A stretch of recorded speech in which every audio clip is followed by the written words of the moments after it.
ഇന്ന് നമുക്ക് ഉണക്കച്ചെമ്മീനും മാങ്ങയും കൂടെ പച്ചമാങ്ങയും കൂടെ എങ്ങനെ കറി ഉണ്ടാക്കുന്നത് നോക്കാം. നല്ല ടേസ്റ്റി ആയിട്ടുള്ള ഉണക്കച്ചെമ്മീനും മാങ്ങയും കറിയാണിത്. ഇത് നമുക്ക് എങ്ങനെ ഉണ്ടാക്കുന്നത് നോക്കാം.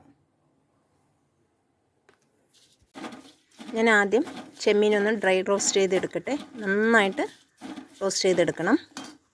ഞാനിപ്പോൾ ഇനി നമുക്ക് അതിൻ്റെ തലയും വാലെല്ലാം ഒന്ന് കളഞ്ഞിട്ട് നല്ലപോലെ ഒന്ന് കഴുകിയെടുക്കാം.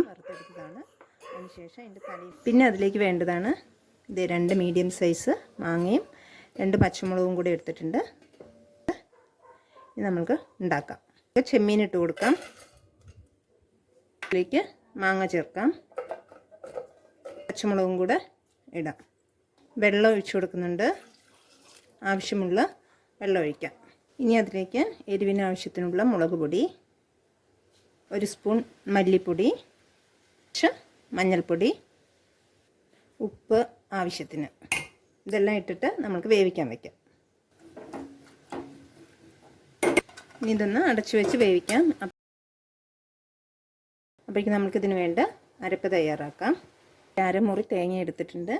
ഇതിൻ്റെ കൂടെ ഒരു 4 ചെറിയ ഉള്ളിയും കൂടെ ചേർത്തിട്ട് കുറച്ച് വെള്ളവും ചേർത്ത് നല്ല ഫൈനായിട്ടൊന്ന് അരച്ചെടുക്കാം. ചെമ്മീനും മാങ്ങയെല്ലാം നന്നായി വെന്തിട്ടുണ്ട്. ഇനി നമ്മൾക്കിതിലേക്ക് തേങ്ങ ചേർക്കാം. ഇതിലേക്ക് വേണ്ട തേങ്ങയെല്ലാം ഞാൻ നന്നായി അരച്ചെടുത്തിട്ടുണ്ട്. ഇതിലേക്ക് തേങ്ങ ചേർക്കാം.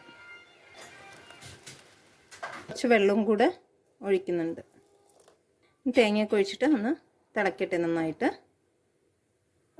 തേങ്ങയൊക്കെ ഒഴിച്ചിട്ട് നല്ലപോലെ തിളച്ചിട്ടുണ്ട്.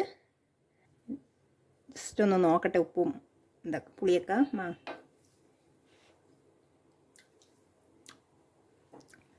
നല്ല ടേസ്റ്റിയായ ചെമ്മീനും മാങ്ങയും കറി റെഡി. ഇനി നമുക്കിതിലേക്കൊന്ന് വറുത്തിടാം. എണ്ണ ഒഴിച്ചിട്ട് കുറച്ച് ചെറിയ ഉള്ളിയും കൂടെ ഇട്ട് കൊടുക്കാം. ഫ്രൈ ആക്കിയിട്ട് ചെറിയ ഉള്ളി നമ്മുടെ കറിയിൽ ചേർക്കാം.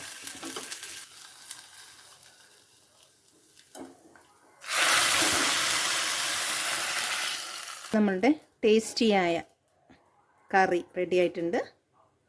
എല്ലാവരും ഒന്ന് ട്രൈ ചെയ്ത് നോക്കുക.